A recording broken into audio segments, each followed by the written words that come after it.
Hello, my friends, and welcome to episode 2 in 2022's Scoliosis Warrior podcast. I had the great pleasure today of chatting to one of my favourite scoliosis gals, Erin Myers from Spiral Spine. And if you guys have listened to the podcast before, I'm sure you are very familiar with Erin. She is a wonderful person. I consider her a great scoliosis mentor of mine. She has this wonderful grace and knowledge and humility, compassion and generosity. She has this really great mixture of being extremely knowledgeable, but at the same time very personable and approachable, extremely warm, extremely generous, kind and compassionate. And we had a really great chat today. It was just like two gals who have scoliosis, and we're just having a chat about it. Erin has written a new book. We talk a bit about that. I Have Scoliosis, Now What?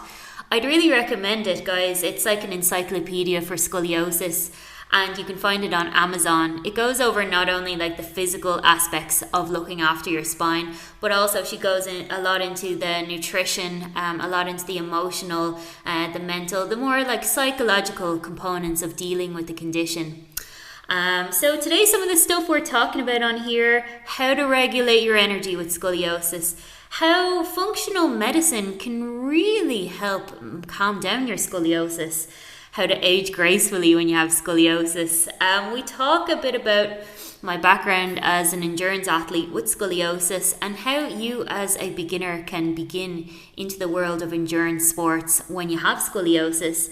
And then we're talking a bit about finding the joy in movement, because that's really the key, guys, when we're trying to look after our scoliosis body long term, is finding something that makes you get up every day and want to do it, where looking after your body is not a chore. It's something that you actually really enjoy doing and puts a smile on your face. So I really enjoy this conversation. I'm going to have Erin on a lot more because she'll just bring a smile to your face. If you guys would like to try a free virtual class at Spiral Spine, go check out www.spiralspine.com. I believe there is one on this Friday, and I believe they have one every week. So go check out Spiral Spine and enjoy this week's episode. So what I was thinking, Erin, and you can, you can help out with me with this as well. What I was thinking for the structure of the podcast is, first of all, I'd like to interview you just about yourself, because I think you're a very influential person in the world of scoliosis, and I'm always interested to see, how people have achieved so much with having a condition like scoliosis. And then, you could do the same for myself. You asked me my endurance sports and stuff like that. And then at the end, I can pick your brain a little bit about the book. Specifically, I'd like to go over like how people can start, building their own personal scoliosis toolkit. So I think that would be a very nice, actionable thing for people listening to figure out. Perfect. I love it. Yes, I did get the email. I looked at it this morning and think it's a great place to start. Awesome. Okay, let's get right into it then. So thanks so much, Erin. It's absolutely lovely to have you back on the Scoliosis Warrior podcast. How have you been? So good. Busy. My studio's always busy. My family's busy. I'm busy. It's just the life of having a studio and a family. Amazing. And congratulations on the new book. I Have Scoliosis, Now What? What inspired you? This is your fourth scoliosis book? Yes, fourth and last. We're retiring writing books after this. Yes, fourth and last book. Yeah, and this is it's I Have Scoliosis, Now What? And it's really like the culmination of all of my last 2 decades of working with people that have scoliosis in my journey, and the journey of all my teachers and everything that I've learned for the people en masse around the world to use this as a guide on how do you live the best life possible with scoliosis. I absolutely love it, because when you go through it, it's like an encyclopedia for someone with scoliosis. Like it's not Hmm. just your, your amazing background as a, a Pilates teacher, but it goes into the other holistic elements and Yes. even, the case studies of, success stories of people with it. So I think it's an incredible book for people out there. Um, Thank you. but I'd like to, Erin, if you'd like, I'd like to pick your brain a little bit on. Let's start off with. I'd like to ask you, Erin, how does your typical, just like a typical working day, what does a typical working day look like for you? So I'll wake up before 6, sometimes 5:30, before my two sons, age 11 and 13, wake up, and usually about the time my husband does, or a little bit earlier, so that I can just have a little bit of time to work on myself. Because once I come to the studio, there's no working on me. It's just caring for everybody else. So it's interesting. When I come to the studio, I only like to teach for 4 or 5 hours straight. If I teach more than that, I get too drained, too emotionally drained, too physically drained, because I just pour into my clients. It's really physical. And a lot of times there's a lot of emotional stuff that comes up with my clients. And so I'm like, if I taught more than 4 or 5 hours, I would have no energy left for my sons or for my husband or for myself when I got home. But like yesterday, one of the teachers that works here, she taught 7 hours straight, 7 hours of Scoli clients straight. Oh And my God.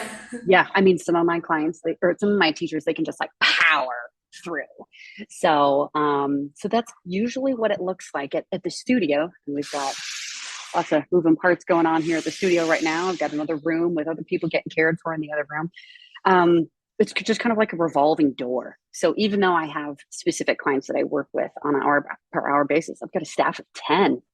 And so, there's talking to all the clients in between, and answering teachers' questions, and answering clients' questions, and giving hugs. And so it's just super intense when I'm at the studio, and it's so good. It's so good.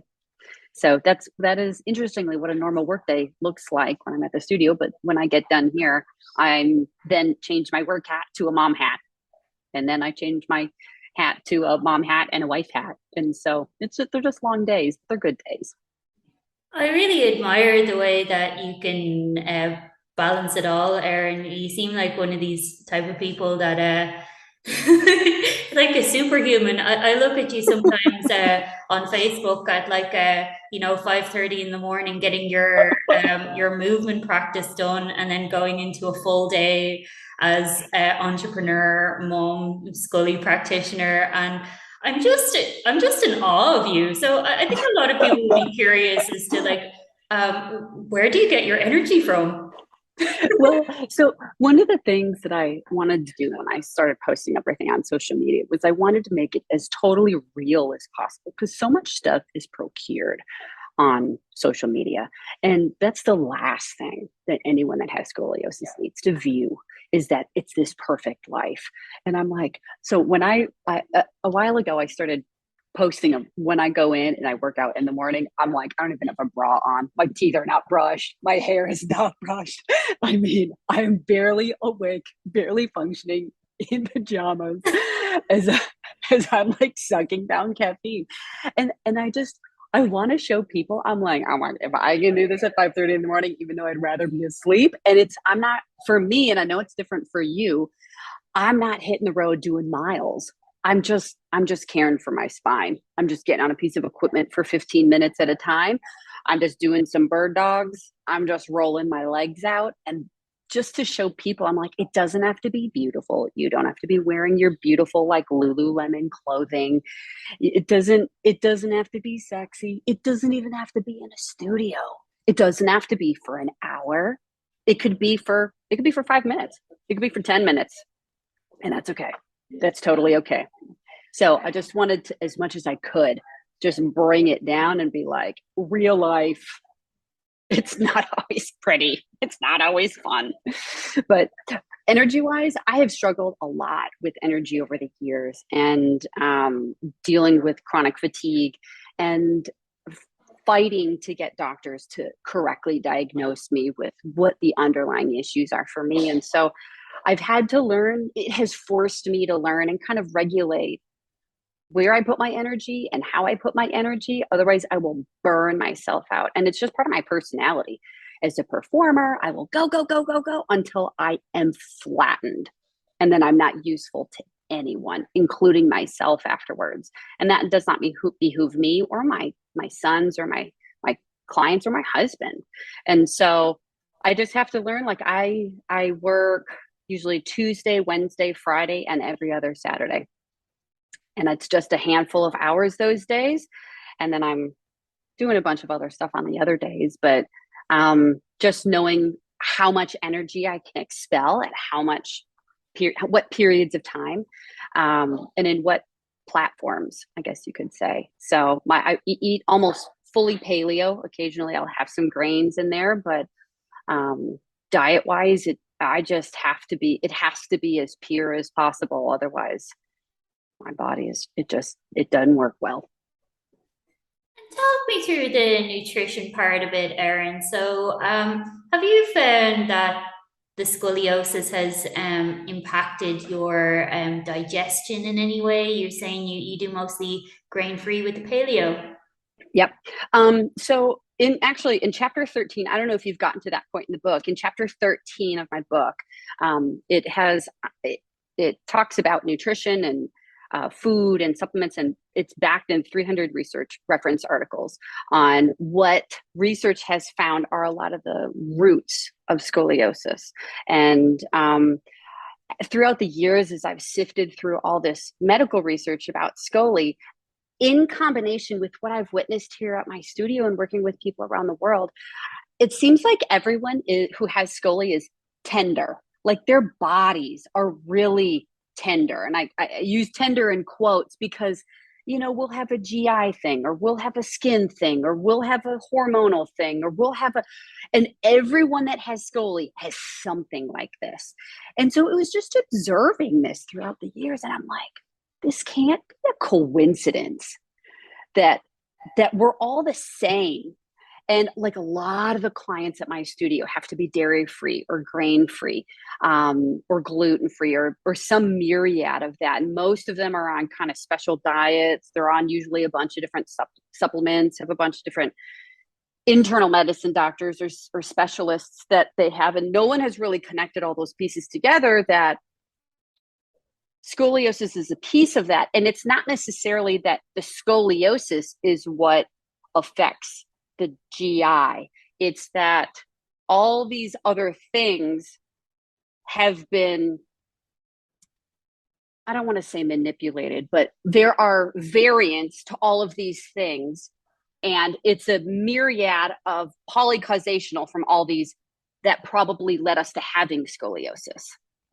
And so when we work out, we're going to deal with the physical aspects of having scoliosis, but we need to see that scoliosis is also a sign that there are things internal that need to be dealt with.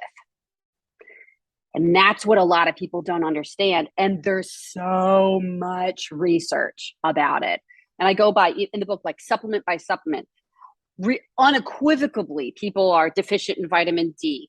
There's iron issues, there's hormonal issues, there's neurological issues with uptaking different B vitamins. There's oftentimes selenium issues, there's omega issues, there's oftentimes GI issues.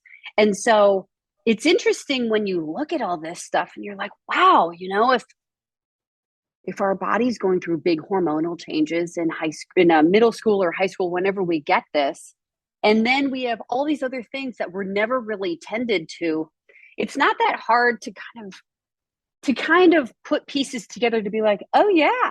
And then the body just can't quite handle all these things, and scoliosis shows its head.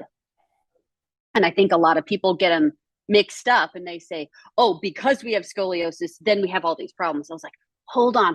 What if we pull the research into it and we say, actually, maybe we have all these things, and then scoli was the result of that.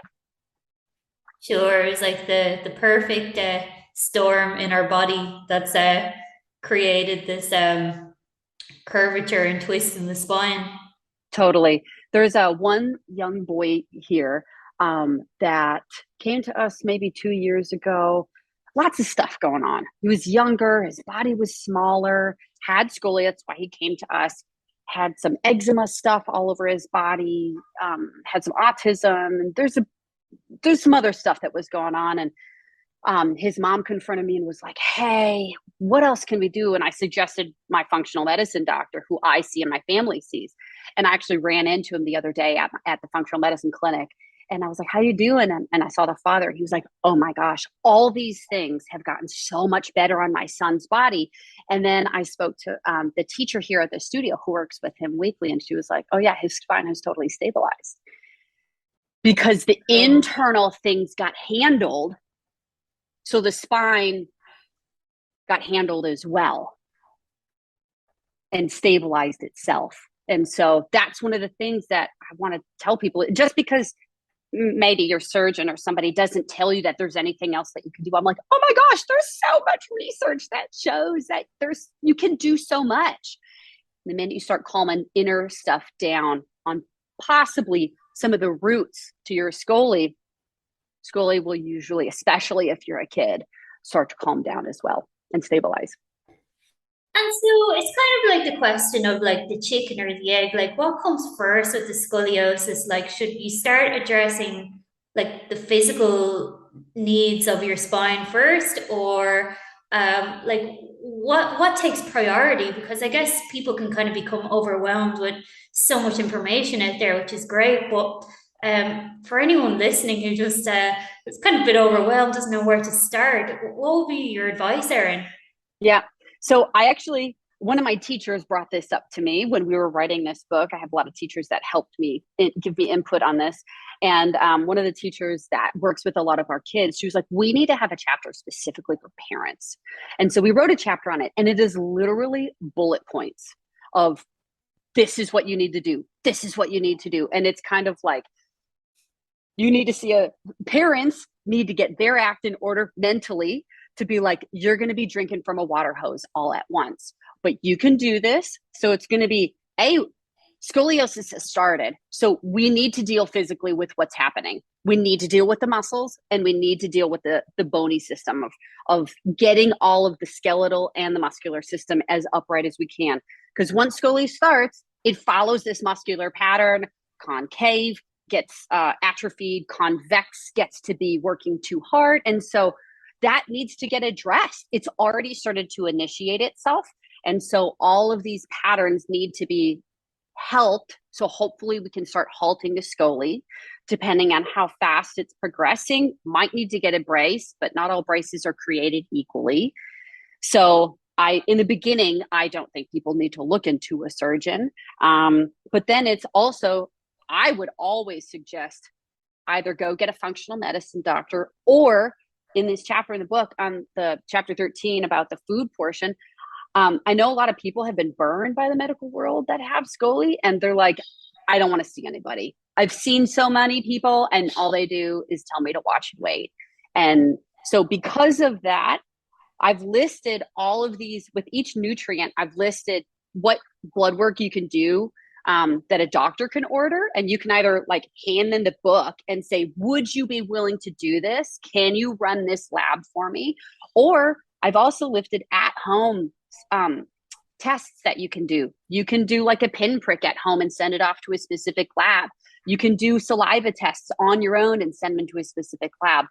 So it's a lot in the beginning, but we need to see that it's not just bone, and it's not just muscle, and it's not just internal stuff either. It's just this complex web of stuff.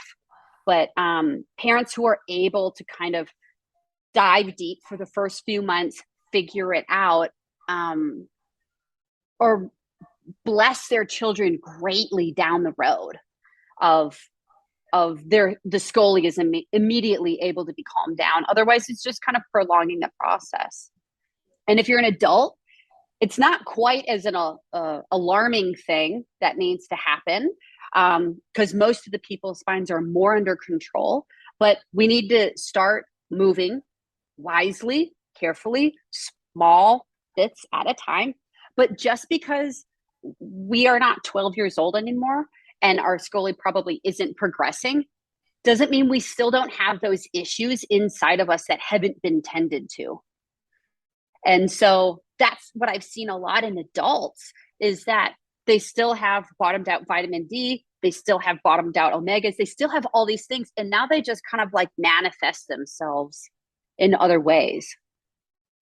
And have you found, Erin, that the paleo diet has been the most helpful for those particular type of deficiencies, or is it kind of individual dependent? I think it's individual, and I'd love to hear your what you do for food. For me, it has been the best choice.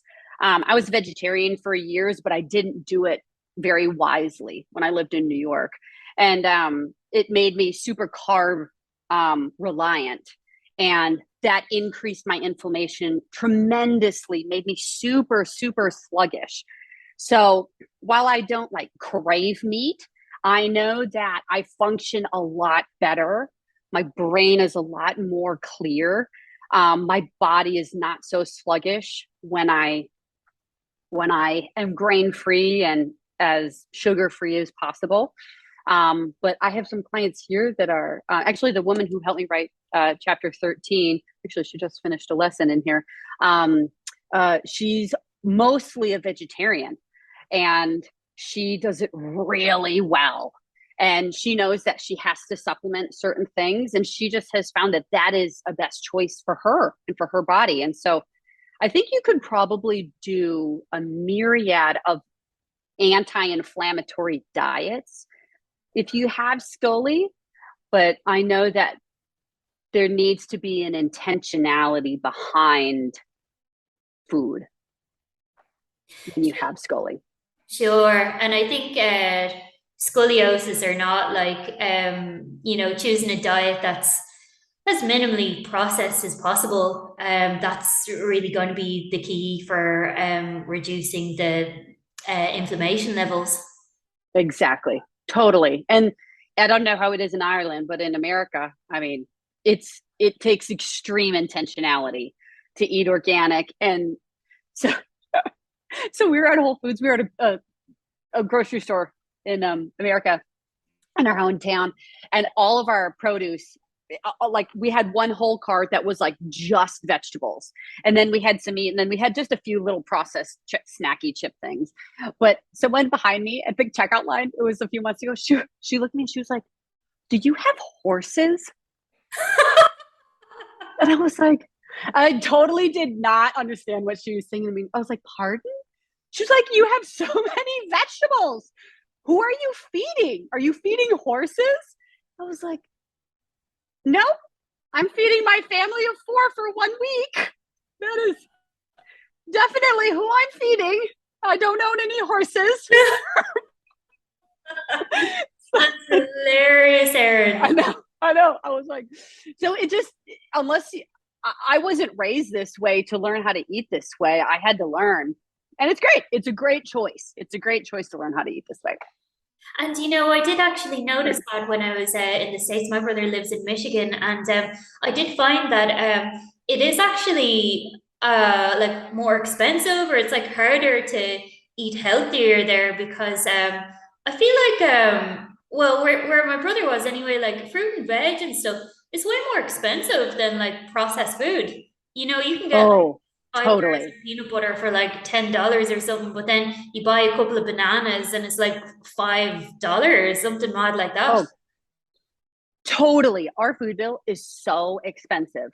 Like we started putting an orchard in our yard and we have a bunch of raised beds in our back just to start to like help us grow this food and also to show my kids like it's you're going to have to fight against this huge conglomerate marketing world that's going to teach you that the best choice monetarily and nutrition wise is all this processed food.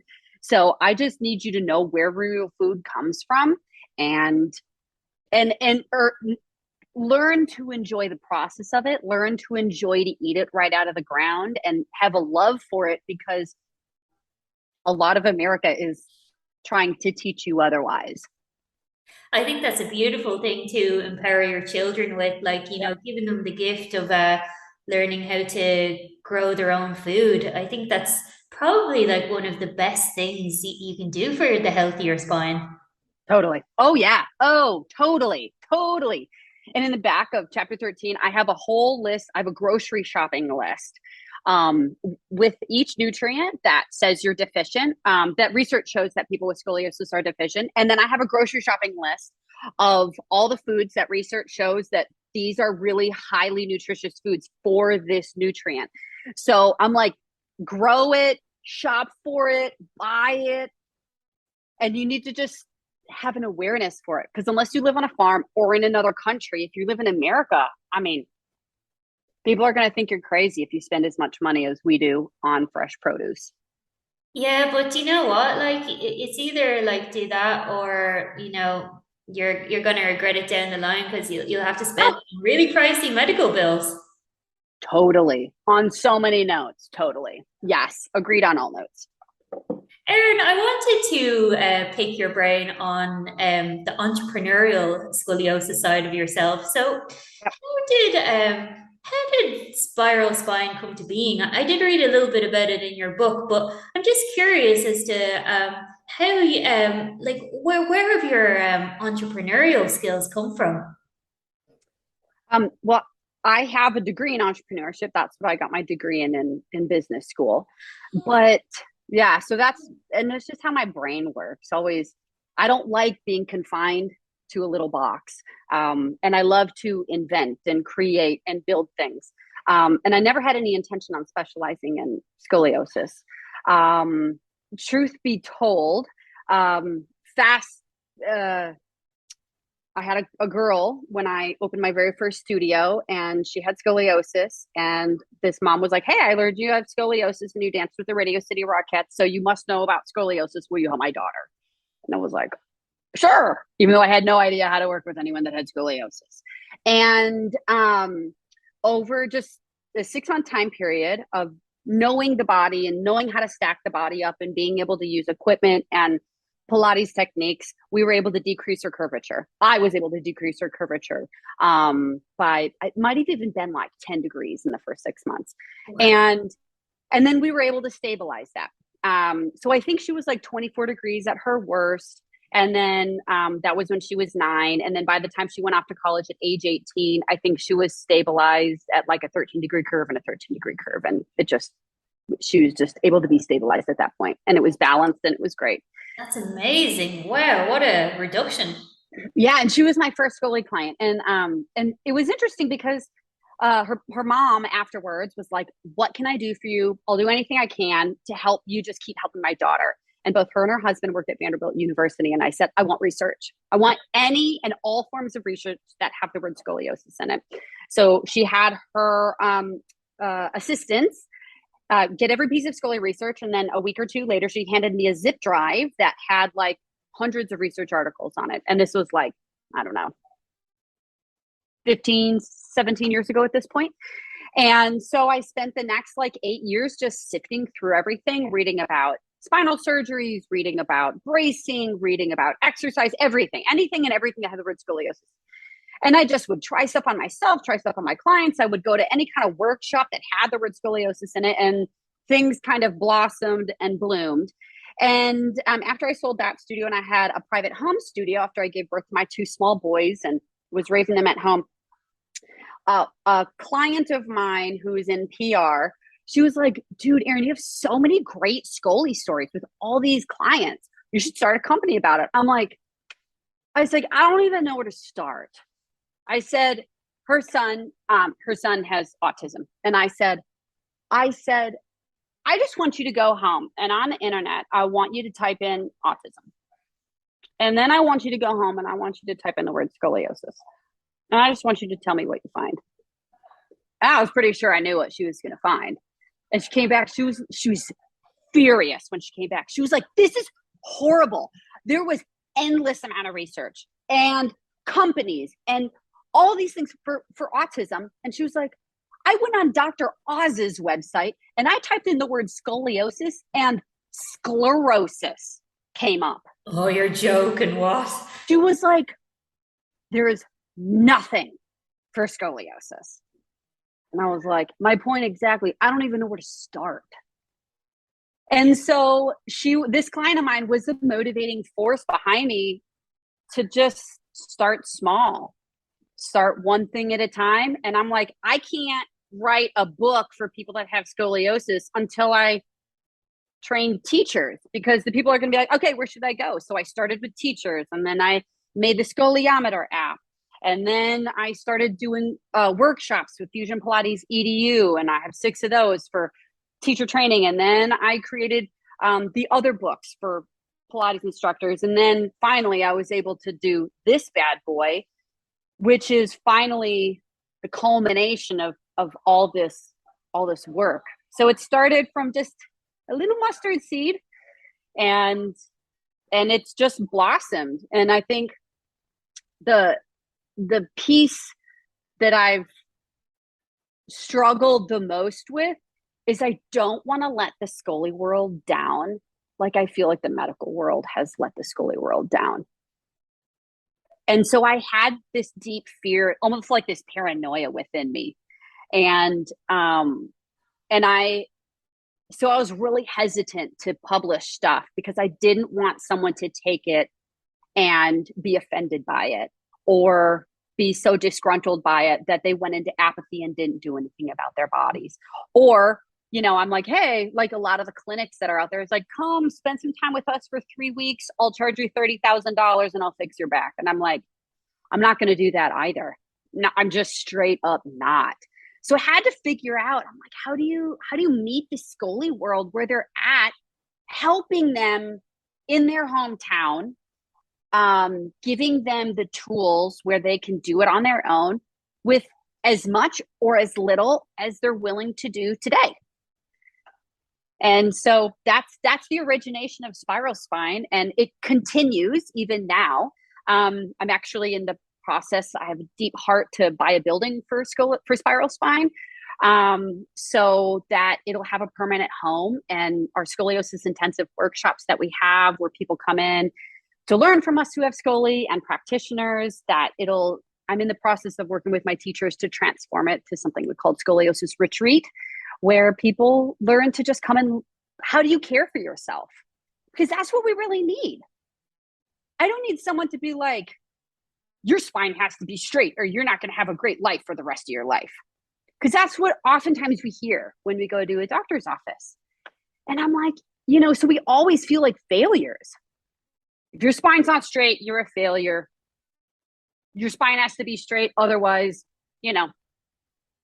there's no success. I think that's a deep-seated fear for a lot of people that they're less than adequate if they don't have a straight spine, and it just breaks my heart because there's so many people in the world that doing wonderful things, such as yourself, who don't have straight spines, but they're still and look at doing it. yours. Totally. You're doing insane, like ultra marathon situations. And I'm like, my body could not do that either. You're amazing. And I can't wait for you to tell the rest of the audience here about that. I'm gonna interview you in just a second about that. But it's also just like, I can't tell you how many people come into my studio that weep because they're so scared to get married and have kids. Oh. And literally this last week, I consoled 3 women in my studio that were scared to death to have offspring. And we just, throughout all these different seasons of our life, we just need to know that we have a home. We have a home that we can come to, that we can get cared for. And so, in the beginning, when I started working with spines, the goal was like everyone else's goal, let's figure out how to make straight spines. And I think after doing this for almost 20 years, don't get me wrong, we're always going to do as much as we can to see if we can stabilize and straighten as much as we can. Always, of course. That being said, there are seasons, there are parts of life where you're like, it might not get any straighter than this. And how do you emotionally feel? How do you physically feel? You're living your best life ever. You have no pain. This is great. Let's keep going. One of my favorite itty bitty little old lady clients. She's 80 years old. Girl, she's a twisted sister. There's a lot. She's got a lot. She's got a lot of scoli. Never had surgery. She does Feldenkrais every day at home, and she sees me every other week. We do her Pilates. She's just fine. She's in better shape than her 82-year-old husband is. She takes care of him. And I think it's just seeing like all the ages and stages of like our little itty bitty kiddos here. We have a bunch of like old ladies. And if you looked at their MRIs, you know, a doctor would be like, I don't know how you're standing. And they're totally fine. They're totally fine. And so I sit in like this gap. I sit in this cavern of like, I don't know how both can be true. I don't know how, you know, so many people are like, it has to be straight or you can't live a great life. And yet we have all these people here that it's not. And they have fabulous lives.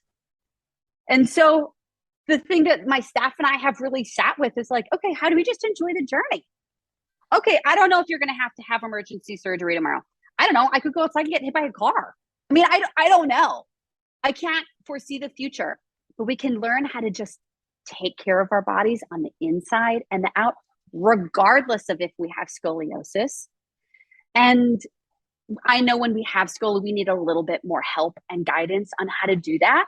But that's where my heart is right now on just giving an outpouring of love to the people that have scoli and tell them that they've got a home. I'm shocked at how many people come to my studio. I'm shocked how many people come from overseas to my studio. I'm alarmed and I'm really saddened because I'm like, you should be able to go to someone in your town just to love on you and get your spine as straight and as strong as possible and feel like you have a home and someone who's just going to walk along this great journey with you. And so I've really resisted for a long time, even doing anything where people can come to us because I don't want people to spend so much money on it. You know, because I've seen how much money people have spent on scoli and going to clinics and stuff. And I'm like, good golly, I just don't want that. So it's sitting in the middle of all of that. And we're in the middle of doing an online training program for practitioners so they can get certified by Spiral Spine. And it's to be able to be done virtually so they can serve their scoli community where they're at. So yeah, all good stuff and just learning how to care for people. And it's good. It's great work. It's great life work. Girl, that's amazing. Sign me up for that.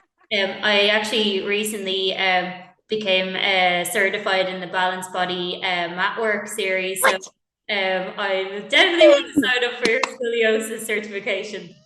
Definitely sign me up. I love it. Well, when we get there, I will be the first one to let you know, Eva. And it's just having a deep heart to just care. Just care for the scoli world and letting them feel loved all over the world. When scoliosis is the #1 pediatric spinal diagnosis in the world, and every single person that I work with that has scoliosis feels all alone, there's a problem. And it's nothing, like it's honestly nothing to be ashamed of. Like you can have a full and varied and beautiful and active life. Like you don't need to be scared of what what it's going to be like when you're 80. Like you have examples of women who are rocking it in their 80s. Like as long as you take care of your body Totally throughout the years, and shouldn't fine. Everybody be taking care of their bodies regardless of if they have scoli or not?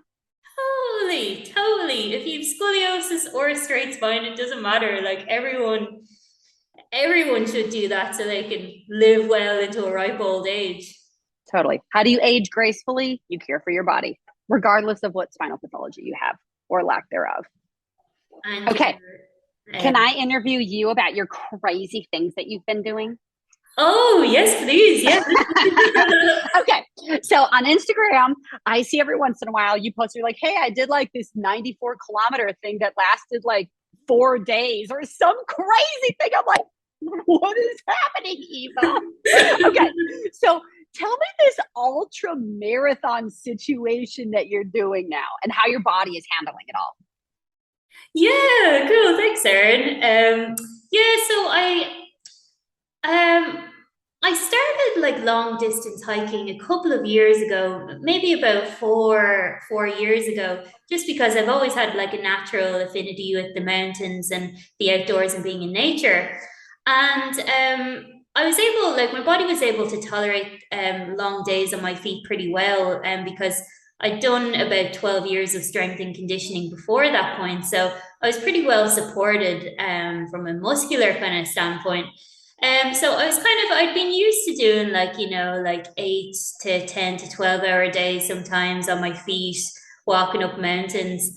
And so in 2020, when we had the lockdown, well, in Ireland, we were restricted to a 5 kilometer radius that we could go to. So I had all this time on my hand. I couldn't train in the studio. I was training people online. So I just decided to go running. And I just found a route that I could go in my 5 kilometer radius. And I just kept building it up. So, like, one day I did 10 kilometers, the next I did 20. And it was just it became like a curiosity just to see, like, how much I could actually do. And so then I started training for an ultra marathon in, I think it was July of 2020, which is the Seven Sisters Skyline, and that was an ultra where you had to do 55 kilometers over 4,000 meters of ascent. So you had to come up and down 13 mountains, and that was like pretty. That was pretty insane. Yeah, my body was like absolutely in bits after that. But I also like loved it as well. I kind of I'm not, you can probably relate to me. I'm one of these people who likes when things are like really, really tough, because you get this great sense of like achievement afterwards, even if you're like absolutely dying at the time. Uh, it just like naturally progressed from there. I just kept having this curiosity to see how much more I could do. So 3 weeks after that, I did like a 90 kilometer ultra that I didn't actually finish because I got an injury to my IT band. But it was a good learning lesson, because then I trained properly. I got a running coach. I sorted out that injury. And then a year after that, I did the Kerryway Ultra, which was nearly 200 kilometers, and I finished that in 37 and a half hours. So then, yeah, Oh I'm my training for word. that race again this year. I'm doing the same race in 3 weeks' time. So we'll see how that goes. That is amazing, Eva. Holy cow. So just to confirm here, you don't sleep for 36 hours or 37 hours. No, no, no. It's nonstop. So you have 40 hours to complete the whole event. So if you have time to sleep, great. But if you don't have time to sleep, then you have to keep going. Wow. How did your body feel afterwards? How does your body feel now from training all that? Like, it does feel well supported, I think, just from the years of the strength and conditioning. I think if I hadn't have done that previous, I don't think there's any way I would be able to tolerate that amount. But I still have to, like, I still have imbalances. I still have things that I have to look after, and I still do get like random aches and pains. But I think it's just about having that awareness of like where your imbalances are, what you need to stretch, what you need to release, what you need to strengthen. And once I do those things, I'm able to keep it in check. Not to say like I'm not like super diligent about following it. Sometimes I will choose to like go for a run rather than doing the thing I should do, like releasing piriformis or whatever it is. But in general, I've a fairly good handle on it, I would say. So what suggestions would you give to your audience on training and goal setting? Because I'm guessing a lot of people who have scoliosis, what I found is they have a lot of fear of movement.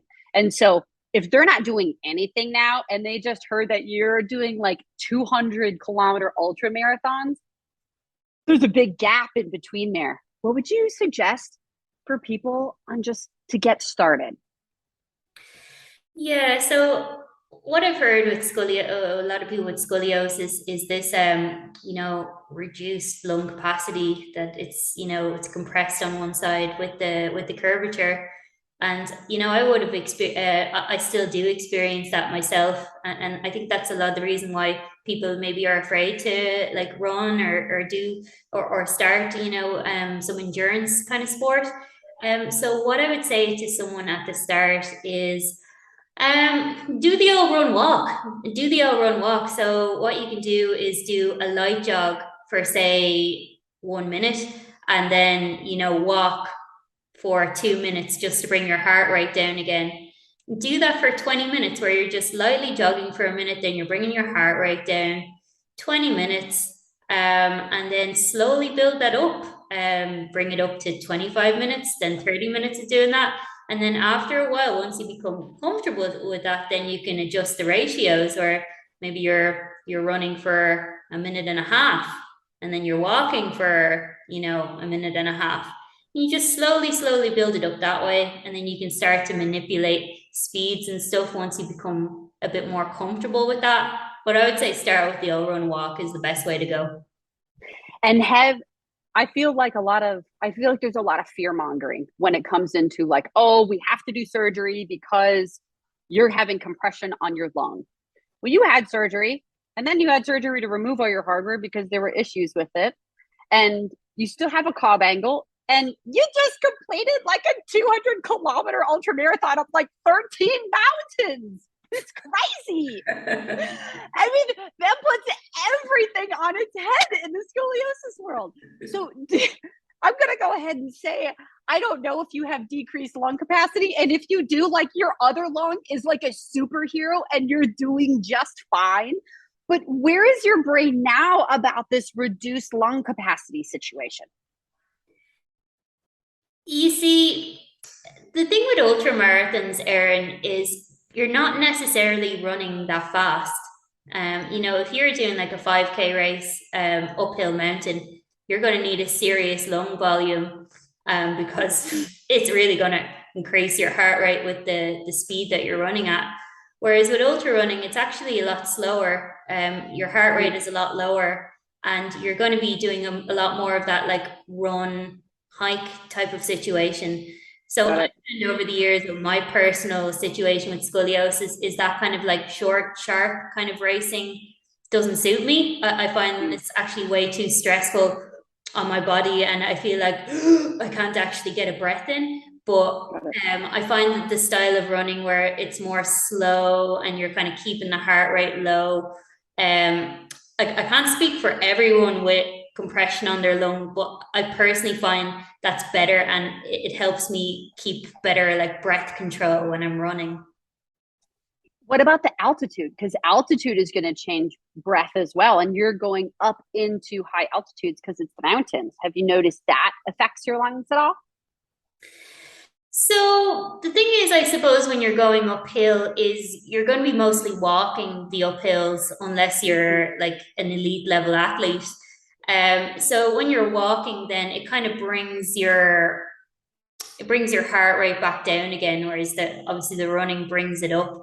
We wouldn't have like too high of the elevation here, so we wouldn't be kind of dealing with altitude sickness or anything like that. I suppose it will probably be different if you were, in the Himalayas or, part of Colorado or something. But in Ireland, we have like low enough mountains, so it wouldn't necessarily be altitude is the issue. It's more just getting, I suppose, your calves and your muscles used to climbing the uphills.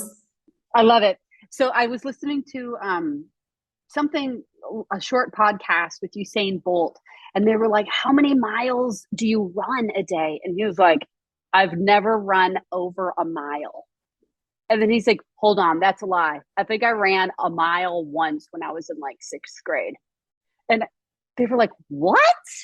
And he said, my body just doesn't love running long distance.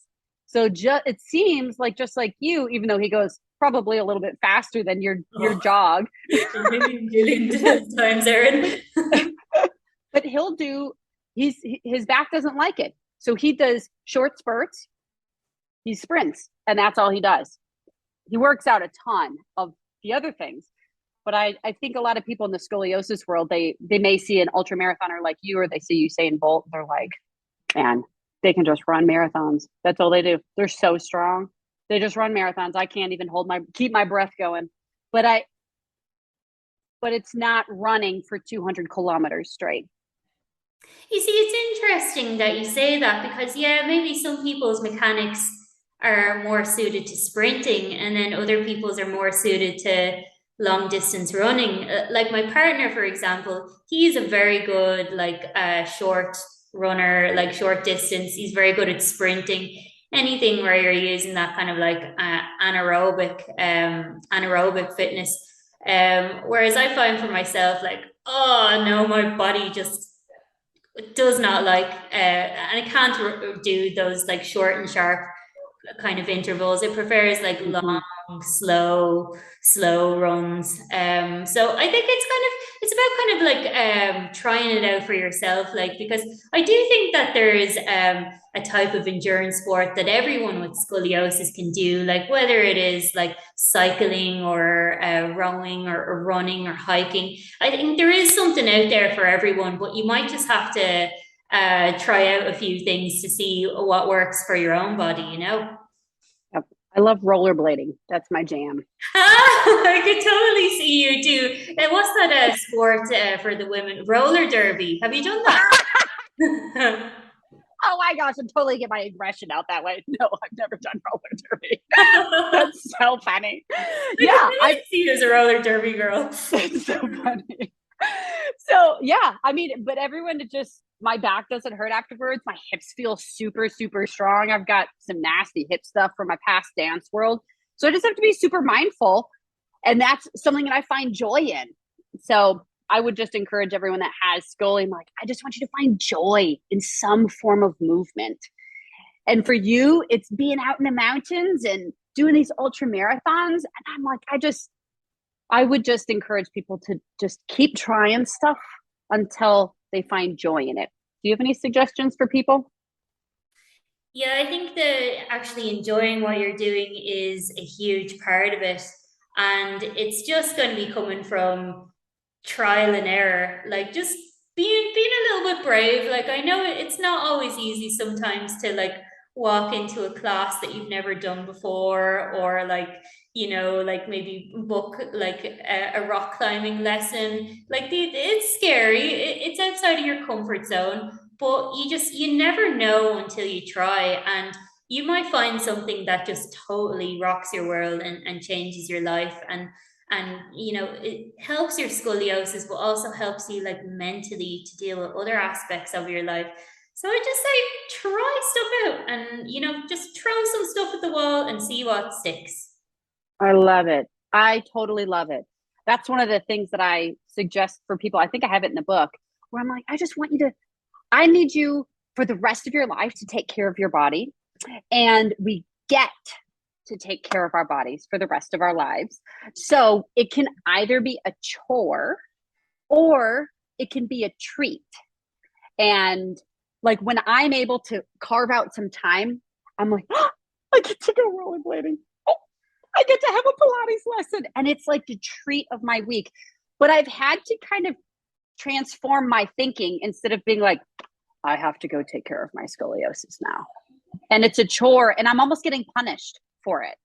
Like I don't want to be punished for having this thing. I want to transform the mindset around that. And like in my studio, we don't have any mirrors. We don't have any graph paper on the wall where we're going to take pictures of people while they're standing to see how things are. We'll use a scoliometer for about 20 seconds in the beginning and the end of the lesson.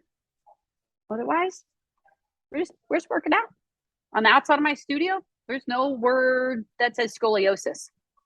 I'm like, we're just going to Pilates because Pilates is awesome. Why would you not want to go to Pilates? And so to transform the mindset of I'm punished because I have this, instead of like you, this wonder of like, I wonder what my body can do. let's try it, Do you and have then be any, surprised. do you have any tips, Erin, for like for to help someone actually change their attitude from I have to I want to? What really was the catalyst to make you transform that perspective? I think because of all the people that I've worked with that have Scully here and around the world, I've seen I've seen a level of people that have Scully. I've seen them all deal with some level of PTSD. And that may be an overgeneralization, but a lot of people that have Scully have dealt with a lot of emotional trauma um, in doctors' offices from parents that have really lovely intentions of wanting to help their kid, but it kind of comes out sideways and backwards. And then the kid internalizes it. And, it's like a fight. It's like Scully shame and then parent guilt. And it's like, it's like the teacher here has to come in and like separate the fight. And it just gets complicated and messy. And I've done a lot of therapy myself, like psychological therapy with different therapists over the years, and it's helped me a lot. Don't get me wrong, I'm sure I have so much more that I need to do, but it has helped me a lot to see when one goes through a lot of emotional trauma, that just like you had a running coach, we've got Pilates coaches. Sometimes you need someone to be able to help sort through what's going on in your mind too. And that's great. You need a coach. You just need a coach. Sometimes we tell parents they need a coach on how to get themselves out of their kids' world. Kids, they need a coach, mental coach. And I think that that's a piece that's missing in the scoliosis world. And it makes me sad that so much of that has occurred. But it has. Like, I went to a doctor last Thursday, and not exaggerating, the doctor, it was a specialist for something, and he looked at me. He was like, "You have a very interesting personality. I'm pretty sure that because of your personality that you made up some of these things that you're experiencing." Serious? You made Totally. it up? Yeah. So it's psychosomatically induced.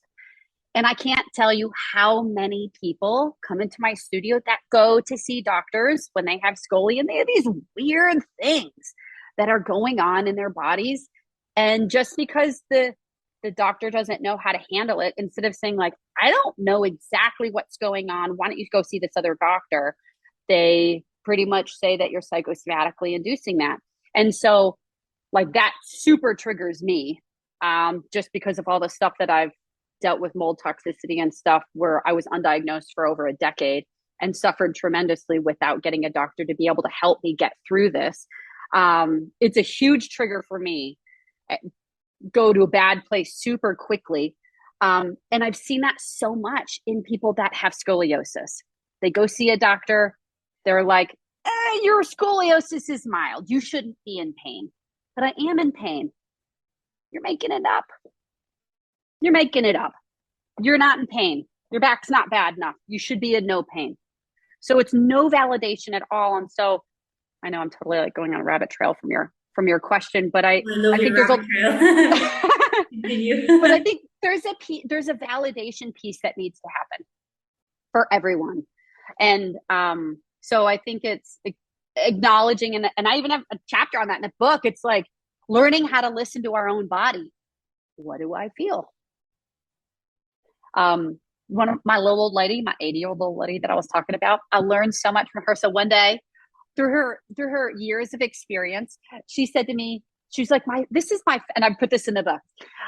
She said, one of my favorite ways to learn how to listen to myself every day, I ask myself 4 questions. I ask myself, where is my pain? What shape is my pain? What color is my pain? And if I had a cup, how much of the cup would be filled with my pain? And it just helps her to not over exaggerate what's happening with her pain. Like, oh, my whole body hurts. Oh, I'm going to need to go get surgery tomorrow. Instead, it helps her to be like, I feel the pain on the front of my right thigh. It's the shape of an oval about 2 inches wide. It's blue. It only fills about 1/4 of the cup. So all of a sudden, she's learned how to self-regulate herself with where she's experiencing pain. And then she's able to just go along with her life. I love that, Erin. I remember reading that chapter. It's kind of near the start of your book, and Mm-hmm. I really love how you approach the pain with this kind of a mindfulness technique. Um, because it's so easy to, catastrophize pain and, just all over label it as, disabled, deformity, all these words that, they're not helpful to ourselves. But when you can, put when you can like actually dissect it down to and put some kind of visualization keys on it, it makes it a lot more digestible and like manageable to treat. Yeah. It turns from this massive elephant into just an ant. And you're like, oh, I can do with the ant. And I think the this last year, of the last handful of months, at my studio, we've had 3 different scoliosis suicide attempts and different clients. Luckily, none of them were successful. And it just goes, when you experience that firsthand of mentally, like none of their scoliosis is so bad that they need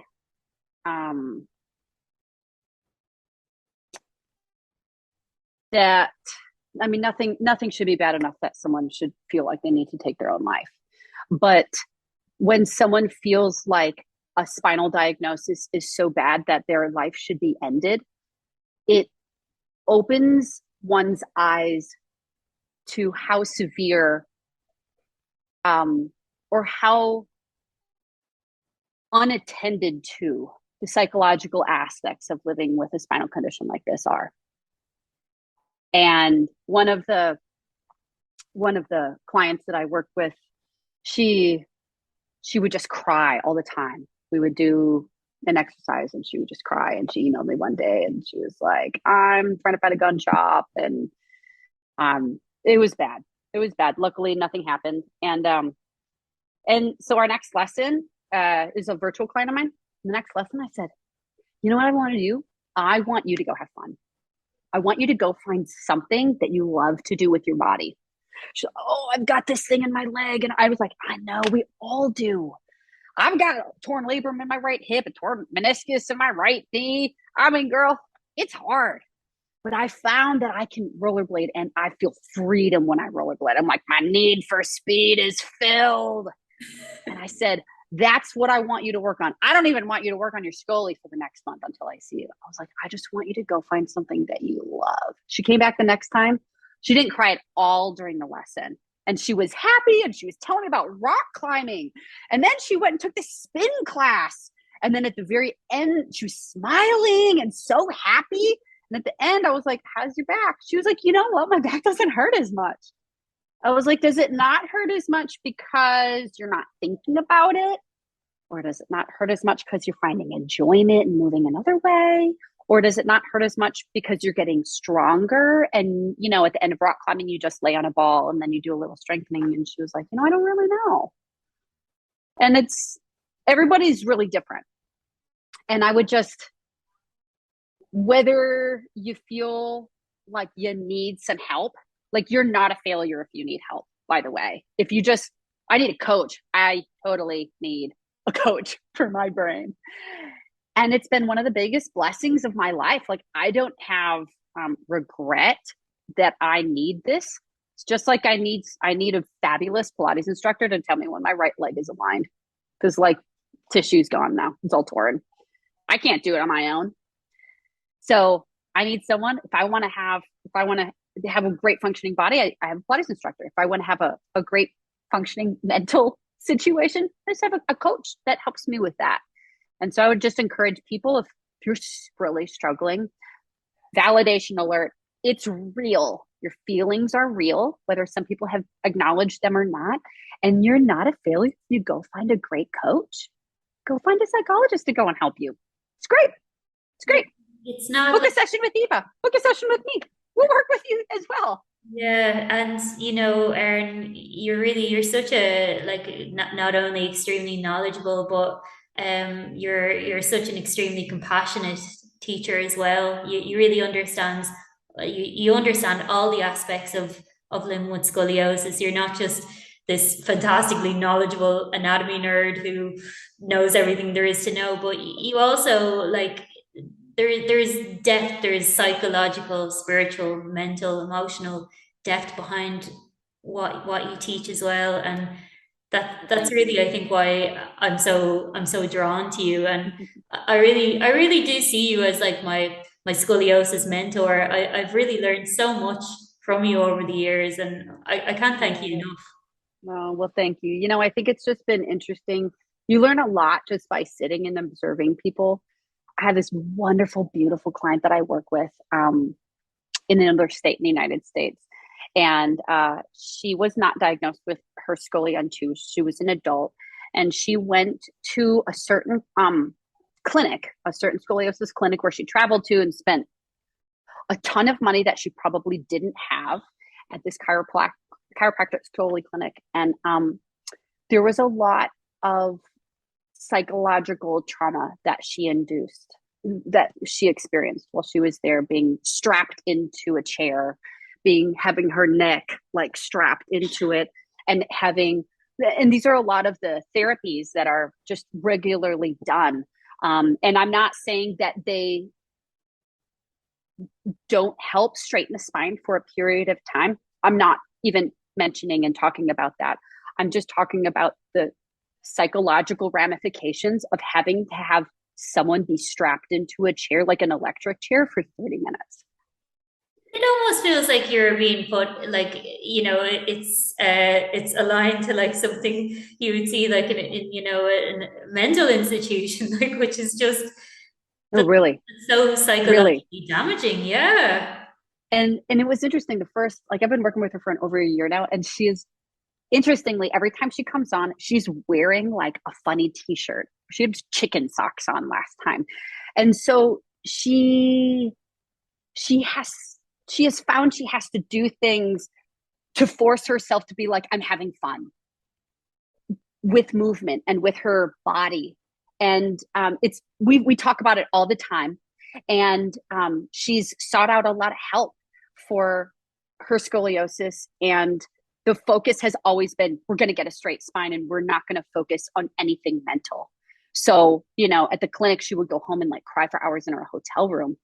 And I'm like, dang. And so it was interesting. Her body wasn't even, she has scoliosis, don't get me wrong. And it's totally there. It's there.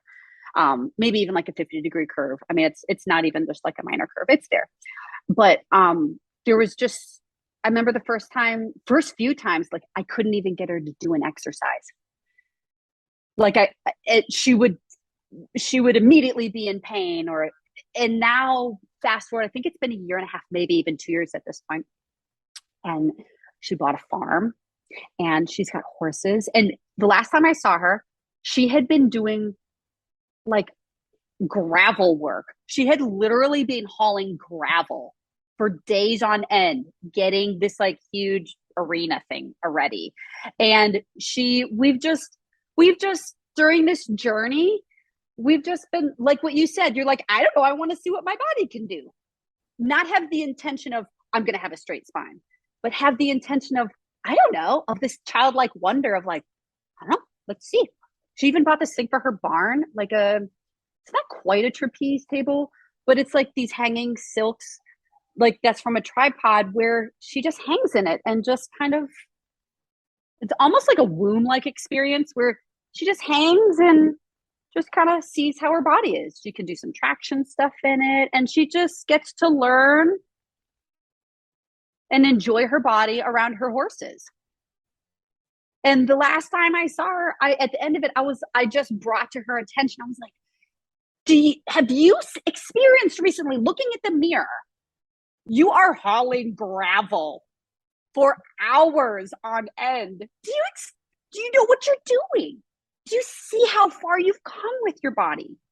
And for her, I think so much of it was psychological over some past experiences that she had with practitioners that had really great intention, no malintention at all, but had left some serious psychological scars on her. So I want you to do something that you enjoy. Even though horseback riding does not feel good on my body, that is her dream. And she is just like in high heaven. I'm like, great. That's amazing on so many notes. So, yeah. Erin, you're just transforming the lives of people all over the world and giving me so many golden nuggets of little captions that I could put, and they could be like a book within themselves. But if you I were love it. to give me, let's go with one physical, one emotional, and one mental piece of advice for dealing with scoliosis. What would they be? I know that they're three big questions, but no better woman to answer them. I love it. For physical, I want you to find someone that you can trust. So I want you to find someone, I don't care if it's your best friend that you live next door to, that you feel like you can trust to take walks with you. I don't care if it's you, Eva. I don't care if it's me. I don't care if it's one of my staff. I don't care if it's a Pilates instructor in your town. I need you to learn to trust somebody. I guess this goes into the mental aspect as well. But I need you to trust somebody with your body, with your physical body. Because a lot of us have lost a lot of trust with our bodies.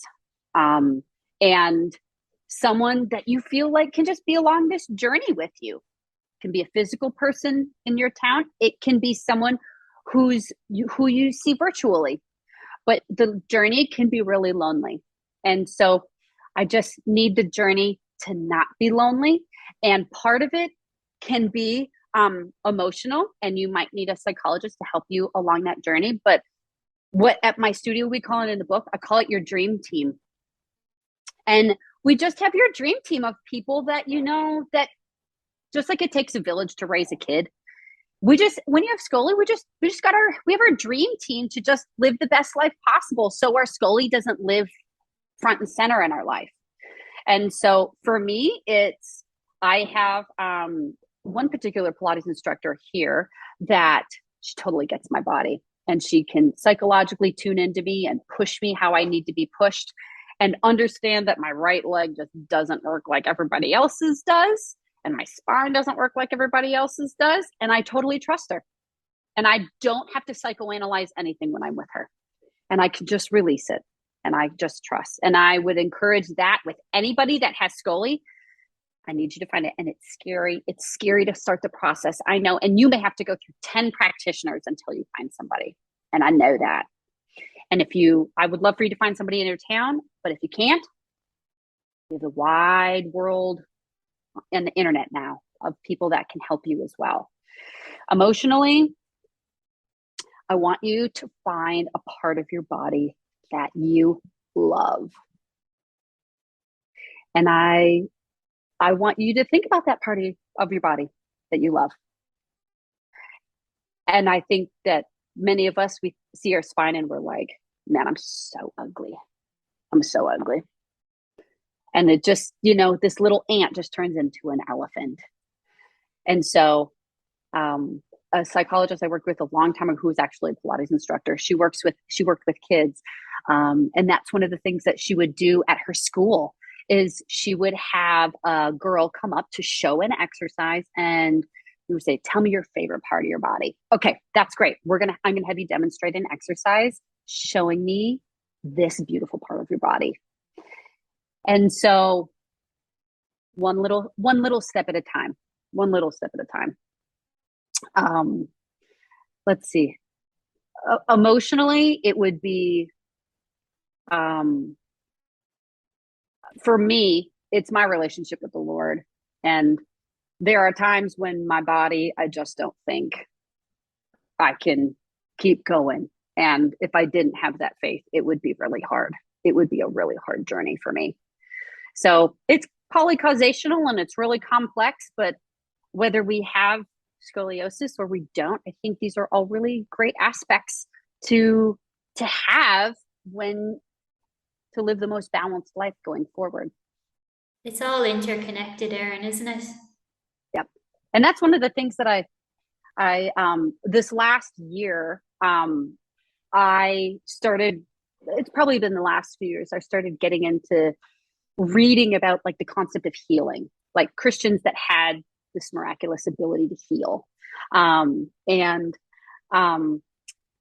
I started reading about psychologists that could not just do talk therapy, that they realized that their clients' bodies had to move at the same time because everything was just part of it. So with this like slight obsession of reading all these different kinds of books, even this great book, The Body Keeps the Score, about the psychologist, and he was in the forefront of PTSD therapy diagnosis. It's all interrelated. You can't pull the physical body away from the mental body, away from the cardiovascular system, away from the emotional system, away from how my intestines work, away from how my bones work. Like it's all one being. And in Western med world, especially in the Western med world, they want to just take it all apart. And there's a time and a place when you need to see someone to work on a specific part of the body, but man, it's got to be one piece. And I'm pretty sure that you see it as one piece as well. Yeah, I kind of feel like with scoliosis, people think that it's just the spine that they should be working on. It's just literally trying to get the spine straight. But it's really actually about all of the things that go around that, like, the thoughts that you think, the water that you drink, that rhymes, food that how you nourish yourself, how you nourish your mind, your soul, your body. All of those things are going to have an impact in the way you feel, and therefore the the emotional and physical pain that you have. Totally. And that's, I just want people to have who have scoli to learn to care for themselves. And to be quite frank, from all the research I've done, I think only until people learn to nourish all of themselves, including internally dealing with all the nutritional deficiencies that most of us with scoliosis have, I think only when we start to see that aspect of it can we start to possibly, hopefully, see less people in the future have this. It's been interesting. Neither of my sons have scoliosis yet. They're 11 and 13. And it's been interesting since I have been going through all of this and have noticed some funny stuff going on with their bodies, not scoliosis, but just some other weird things. I sent them through a battery of testing at my functional medicine doctor, and they have a lot of the nutritional deficiencies that were in the book. And so that I found with research. And so time will tell if, and they've all been filled, they've all been fixed at this point. And so it will be interesting to see if now that they have been fixed before my kids hit puberty, if that is a piece of the puzzle of stopping progression of the scoliosis to the next generation. Time will tell. It really inspired me now to go see a functional medicine doctor. I've always known that you should have your nutrient deficiencies tested, but I've never really taken it that seriously, to be honest. And I think you're right, like that is a missing part of the puzzle piece for a lot of people. Yeah, and when I was younger, I had all these like weird little things, but I couldn't pinpoint anything. Like it wasn't debilitating. And then when I had two boys, quite frankly, my body started totally falling apart. It was bad. It was really, really bad. I remember falling into my husband's arms one day and I told him, crying profusely, telling him I wasn't ready to die. And I had seen so many doctors, and they were like, they looked at me and they're like, "You're totally fine. You're crazy." Dang. I'm like, I don't know, maybe I am crazy. I'm like, but I'm not crazy. There's something wrong. And it took a lot of time, energy, and money to find someone that found that I had a ton of issues that did need to get fixed. And as they've been fixed and in the process of continuing the fixing process, I feel like I'm coming back to life and all my body's starting to function again. And it's great. And so I think a lot of people with Scoli, will, and in general, like, we'll repress. Oh, I have that body issue. I just repress it. Oh, I've got this body issue. I repress it until, you have to birth some children and your body takes every little wonderful ounce of anything that you have in your body and gives it away to another human being that you're producing. And it just left me with not a lot left over. And so, but all my stuff, not all of it, most of the stuff that I have paralleled to what I found in research. And yeah, You I know, would just love for people to not suffer like what I had to suffer through. yeah, it's interesting, Erin, because I never knew that about your background. I've only known you as this you know, woman who's like killing it over in Nashville, or not Nashville, you're in Brentwood, Yeah. sorry. Well, yeah, Brentwood's just a little subdivision of Nashville. Most people think of it as Nashville, but yeah. Okay, cool. But yeah, I never actually knew, your struggle beforehand with the toxicity or any of the injuries you've had. I've always just thought like this woman is just like a beacon of hope and like so energetic and like just like I don't know how she does it, but it makes it really real now that you talk about, you know, your struggle over the years and how you've helped yourself with the help of various people. Yeah. I mean, I've lost count, but I think in the last year, I've had 80 IVs. I had a midline, a PICC line in my arm for 5 weeks last November. And it was a lot. It was a lot. I still go for weekly IVs. And I just want to tell people, because I've just seen it so much, that I just need you to know yourself. I need you to, if you know that something's wrong with your scoliosis body, I need you to go ask for help. And just because one person doesn't know how to help you doesn't mean that there isn't something wrong. And you might have to keep going and going and going, because it's real. It's real. And yeah, so I was diagnosed with extreme mold toxicity, and the max amount that should be in the human body, these three different species, I had 5 times more of that in all of these three mold species that I had. And some people are much more susceptible to mold than others. And obviously I am super tender to it. And that had started a process called CIRS in my body, chronic inflammatory response system. So all of my organs started just not working very well.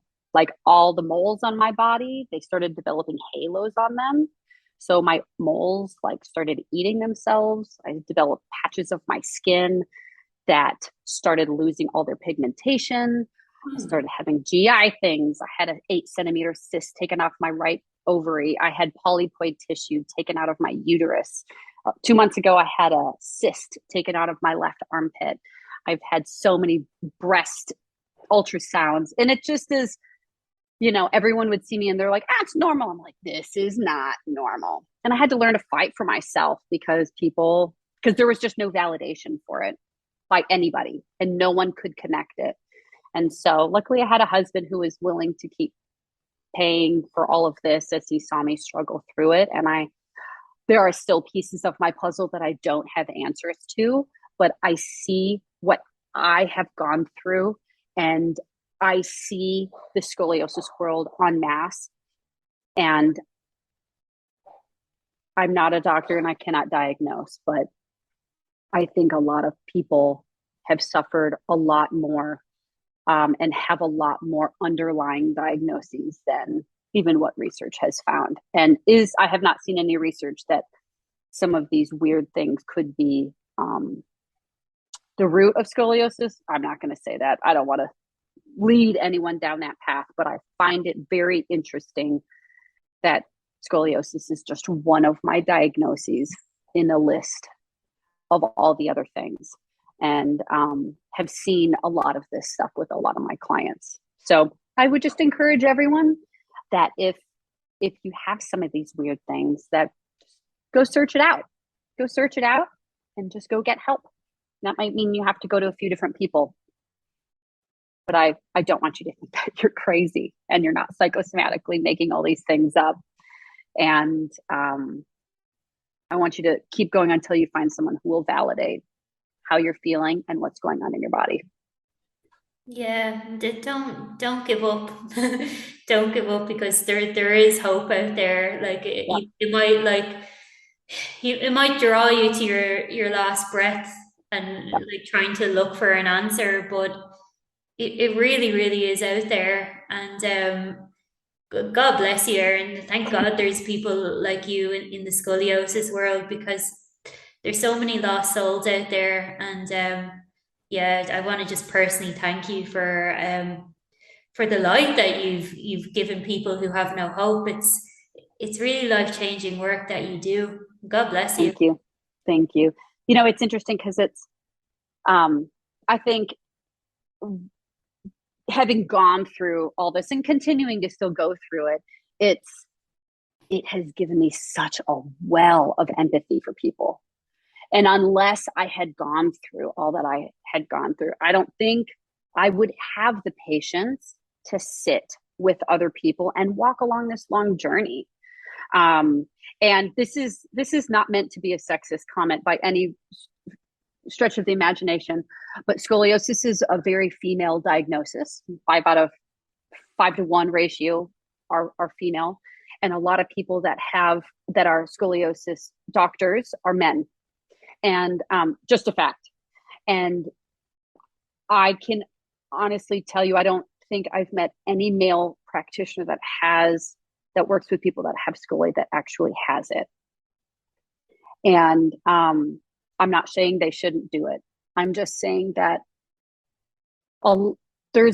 oftentimes there's a piece that's missing for a lot of people that experience going to someone like that, because they don't experience the empathy. They don't have it. They can't say, girl, I get what you're going through. I get it, girl. Let's take a deep breath and let's just take one step at a time today. And again, I'm not saying those doctors are bad. I'm not. But it was interesting, as I told you earlier in the podcast, that I had a person that really unvalidated my experience, what I went through last week at a doctor's office, where he unvalidated the symptoms that I was experiencing. I went, and when I had regained emotional control of what was going on, and I went to go online to go find other specialists, I went to go look for a woman. And I was like, all right, maybe a woman is going to have a little bit more empathy for me, because we're just a little bit more similar. And men can do it too. And if you are a man, you're a practitioner, I would just encourage you. I don't even know what I would say. I'm like, there's a lot going on for a woman. There's a lot going on for a lot of these bodies, and there's a lot that they're fighting in their brains. And just encourage sympathy and empathy. And that's a hard journey for them. And it's a long journey, and it's an okay journey, but it just needs someone to just walk along the journey with them. Yeah, and I think just as women, just with the fluctuation in hormones that we experience every month, along with the scoliosis and other things that might be going on, it's just I don't know about you, but I just find personally, I couldn't teach something unless I've lived it, because I wouldn't know in my mind how to actually explain it. And yeah, I feel like that's probably why I could probably relate to women a bit more is is because you are one. So you just understand. Yeah, and it's not a sexist comment, and I'm not saying those other practitioners are bad, but there's a lot to say when you've gone through it and you've experienced it, and you can say, "Girl, I get it. I get it. I understand. I get it. I get it." So Mm. thank you for letting me chat with you today for so long, Eva. I love chatting with you. Oh, but you too, Erin. I'm so sorry for taking up so much of your time because I know you're a busy woman. But But good. I love getting to chat with you for an hour and a half. Are you kidding me? oh my God, me too. I feel like well, I don't know. You'd have to agree to this first, but I'd love to have you as a special guest on the podcast every couple of Let's do it. months to just I would love it. shoot it and you I know. think people just need to hear like two people who are just living life with Scully. They just need to hear them. We're not trying to fix you. We're just living life with this, and this is how it is. And let's just walk along this journey together. I think people just need to hear it. They do. It So is. I love it. It's just comforting, to know that there is life out there. You're going to be okay. And also, where can people find the book, Erin? For people who Yeah, can't see you in person, maybe can't afford the classes, but they can't afford a book, where can they get totally. it from? Yep. Amazon. Amazon is the best place to get it. It's I have scoliosis now what? And get it on Amazon. And also, I have decided for all the people that have a hard time paying for private lessons, every month we're doing virtual free scoliosis classes. So this Friday I'm having one, but I don't know when this podcast is going to air. But every month we're going to have one. Another staff of mine is going to teach next month. Another staff is going to teach next month. And if you're too scared to go see somebody or even book something virtual online, you can just do this, and then you'll get a recording and you can just watch it on your own for a week later.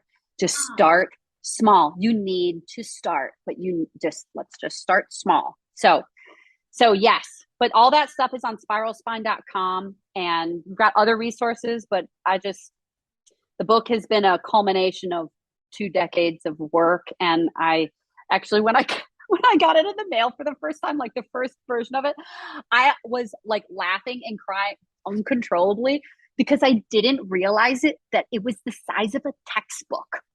I had no idea that all this work was like, how many pages is it?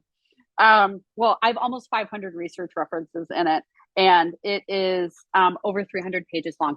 No idea that all this work produced a small textbook on scoliosis. So, all good stuff. And Eva, you just let me know when you want to do another podcast, and I'm all for it. I'd love to, Erin. Well, sure, I'm going to release this one this week, so I'll let people know about the virtual class. And sure, I'll drop you a line in the next couple of months, and we can do another update. Perfect. All right, Scully World, just get out and move. Just go love on your body. You can do it one step at a time. And if you need help, you just reach out to Eva or I. And, Eva or me, we'd love to help you. Just send us an email. You're not alone. There is hope out there, my friends. You are loved, and we love you, and it's Yes, we going to be do. okay. Mwah! Kisses to all of you. Big hug to you in Ireland, Eva. And I look forward to our chat in a few months. Big hug. Big hug, Erin. You're awesome. I love you to bits. Love you. Okay. I look forward to chatting with you.